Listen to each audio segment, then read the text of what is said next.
Finding the common ratio and the next terms of a geometric sequence.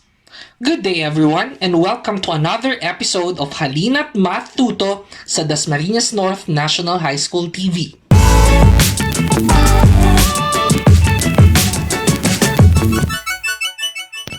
In this video, you will learn to solve for the common ratio and determine the next terms of a given geometric sequence. But for now, let's recall first the definition of geometric sequence.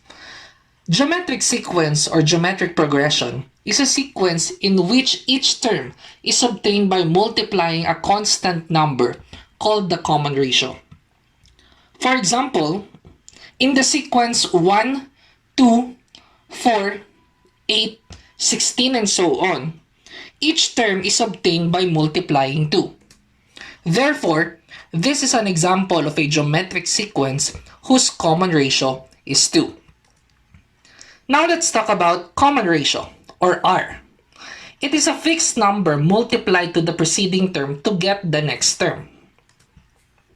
To solve for the common ratio, we need to divide the second term by the first term, third term by the second term, fourth term divided by the third term, and so on.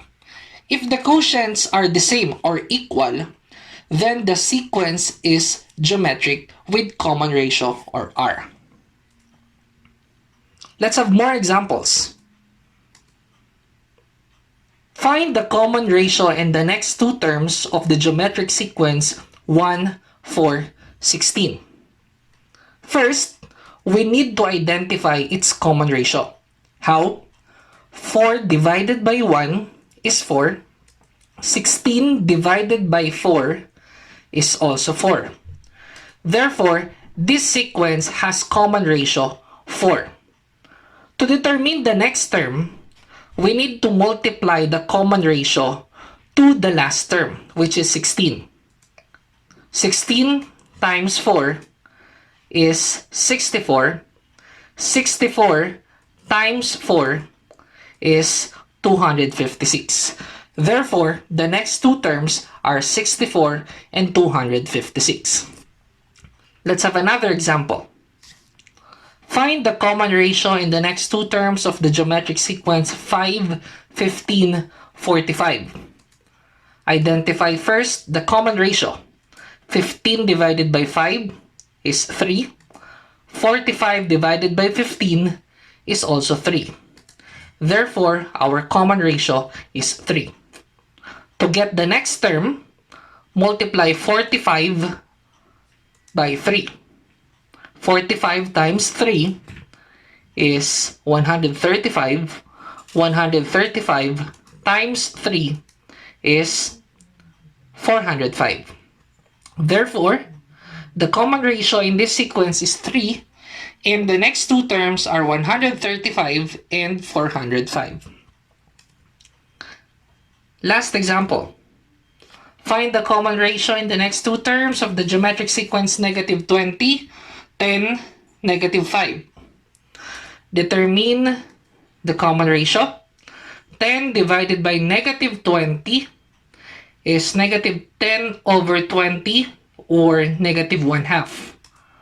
Negative 5 divided by 10 is negative 5 over 10 or simply negative 1/2. Therefore, it is a geometric sequence whose common ratio is negative 1/2. The next term, negative 5 times negative 1/2 is 5 halves. 5 halves times negative 1/2 is negative 5/4. We can have fraction as our answer, or we can convert it to decimal if you like. So, this is a geometric sequence whose R is negative 1/2 and the next two terms are 5 halves and negative 5/4.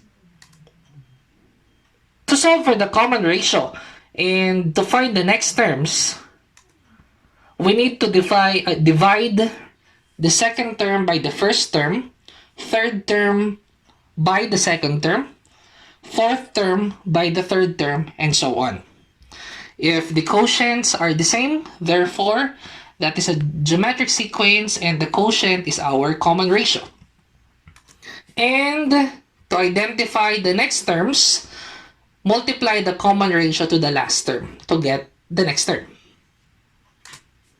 And that's it. Thank you very much for watching this video. And don't forget to like, share, and subscribe in our YouTube channel so you will be updated in our latest uploads in HALINA'T MATH-TUTO sa Dasmariñas North National High School TV. Thank you!